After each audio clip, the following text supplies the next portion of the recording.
bukanlah ataupun kategori sejarah Malaysia, saya bukan kata sejarah Malaysia dari segi substantif, kategori sejarah Malaysia bukanlah satu yang sempurna, sebab dia akan membawa kepada banyak kefahaman, silap faham dan sebagainya. Untuk memahami sejarah Malaysia, kita mesti memahami sejarah rantau ini. Tak kira istilah apa yang kita gunakan, alam Melayu, Kepulauan Melayu, Nusantara, Southeast Asia pun iyalah. Tapi saya tidak menganggap saya warga Southeast Asia. Malaysia bingung dengan sejarah mereka sendiri ya. Profesor Malaysia ini kebingungan dengan sejarah negaranya yang seperti tidak punya jati diri, asal mula mereka. Mari kita bahas.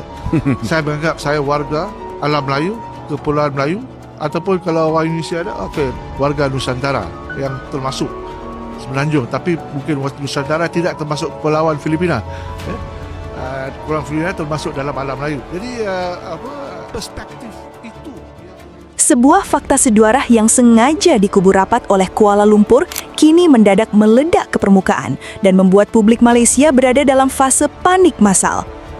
Pengakuan mengejutkan datang langsung dari akademisi mereka sendiri, di mana seorang profesor terkemuka asal Malaysia secara terbuka membongkar krisis identitas yang dialami negaranya akibat tidak memiliki fondasi sejarah yang mandiri. Ia menegaskan bahwa untuk memahami wilayah Semenanjung, dunia harus melihat catatan sejarah Nusantara yang akurat, sebuah realitas yang secara tidak langsung menempatkan Indonesia sebagai pemilik sah akar historis wilayah tersebut, sementara Malaysia hanyalah sebuah entitas baru yang kebingungan mencari jati diri. Ketakutan terbesar para elit politik di Kuala Lumpur semakin menjadi-jadi ketika stabilitas sosial mereka mulai diguncang oleh pergolakan internal yang digerakkan oleh etnis minoritas India. Komunitas yang selama puluhan tahun berada di bawah bayang-bayang kebijakan hak istimewa Bumiputra ini kini mulai berani melakukan perlawanan terbuka di dalam ruang parlemen demi menuntut kesetaraan hak politik yang setara. Suasana di Dewan Rakyat memanas hebat saat politisi vokal dari etnis India dengan lantang mematahkan dominasi mutlak ras tertentu dengan membeberkan fakta sejarah tabu mengenai tokoh non-Melayu yang nyatanya pernah menduduki kursi Perdana Menteri Malaysia di masa lalu. Krisis sosial ini diperparah oleh rilis data demografi dan ketimpangan ekonomi terbaru di pertengahan tahun 2026 yang menunjukkan jurang pemisah yang semakin melebar antar etnis di Malaysia hingga memicu frustasi massal di kalangan akar rumput non-Melayu. Tegangan rasial yang kian meruncing ini menjadi bukti nyata kegagalan sistem politik berbasis ras yang dipaksakan sejak era pasca kolonial 1957 demi menjaga superioritas semu. Di saat Indonesia melangkah maju dengan persatuan nasional yang kokoh tanpa membeda-bedakan latar belakang suku, tetangga seberang justru sibuk meredam bom waktu konflik etnis yang siap meledak kapan saja akibat ketidakadilan yang menahun. Publik internasional kini ikut menyoroti bagaimana klaim-klaim sejarah palsu yang selama ini diproduksi massal di Malaysia mulai runtuh satu persatu karena tidak masuk akal sehat. Informasi selengkap.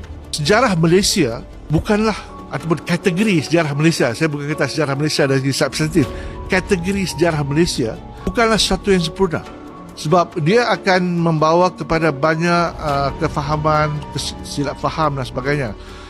Untuk memahami sejarah Malaysia, kita mesti memahami sejarah rantau ini. Tak kira istilah apa yang kita gunakan, alam Melayu, Kepulauan Melayu, Nusantara, Southeast Asia pun iyalah. Tapi saya tidak menganggap saya warga Southeast Asia. Malaysia bingung dengan sejarah mereka sendiri ya. Profesor Malaysia ini kebingungan dengan sejarah negaranya yang seperti tidak punya jati diri, asal mula mereka. Mari kita bahas. Saya menganggap saya warga alam Melayu, Kepulauan Melayu, ataupun kalau orang Indonesia ada, warga Nusantara yang termasuk Semenanjung, tapi mungkin Nusantara tidak termasuk Kepulauan Filipina.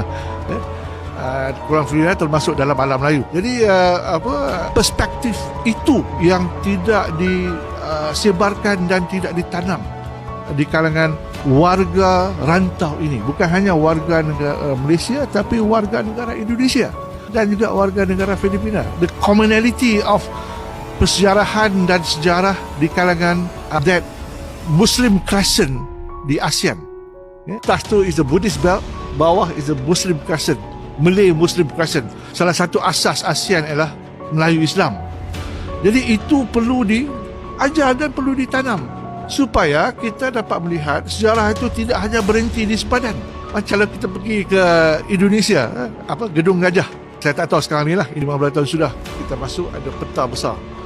Peta yang mencerminkan etnisiti dan linguistik. Apabila sampai ke Malaysia dan Sabah Sarawak, warna putih. Tapi di sebelah Indonesia itu berbagai warna. Jadi ini satu paparan yang palsu. Dan pada saya, sejarah nasional di negara-negara Pulau Melayu ini adalah sejarah yang palsu. Apa yang kita boleh tonjolkan ialah sejarah rantau ini untuk kita faham istilah pendatang. Apa maksud pendatang yang sebenarnya? Kalau satu generasi saya datang dari Jawa, apakah saya pendatang?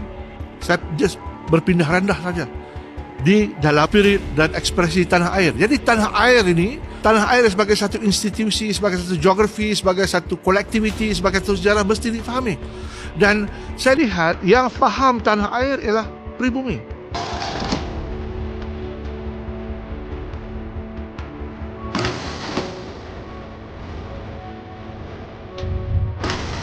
Adakah sekarang ini ada gerakan untuk mencari sejarah masing-masing disebabkan sejarah rasmi dalam parenthesis ataupun dalam quotation mark itu tidak cukup menggambarkan sejarah semua di Malaysia? Ya.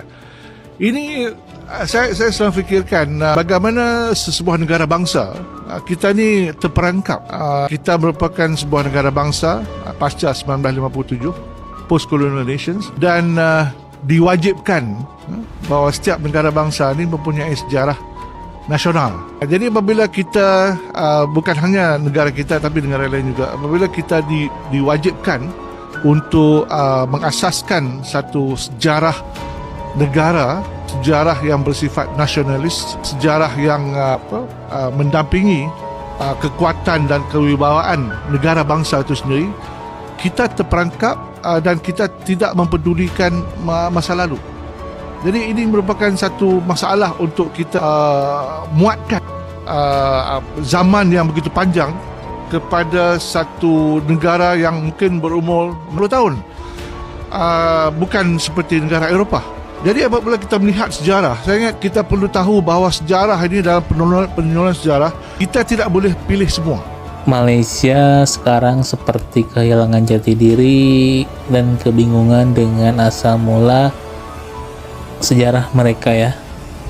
Kadang mereka mengklaim bahwa sejarah yang mereka banggakan itu berasal dari Melayu, padahal di sisi lain sejarah itu berkaitan erat dengan Indonesia. Profesor Malaysia ini juga mengatakan bahwa Malaysia sendiri bingung dengan sejarah mereka sendiri ya. Apakah mereka hanya NPC saja atau gimana?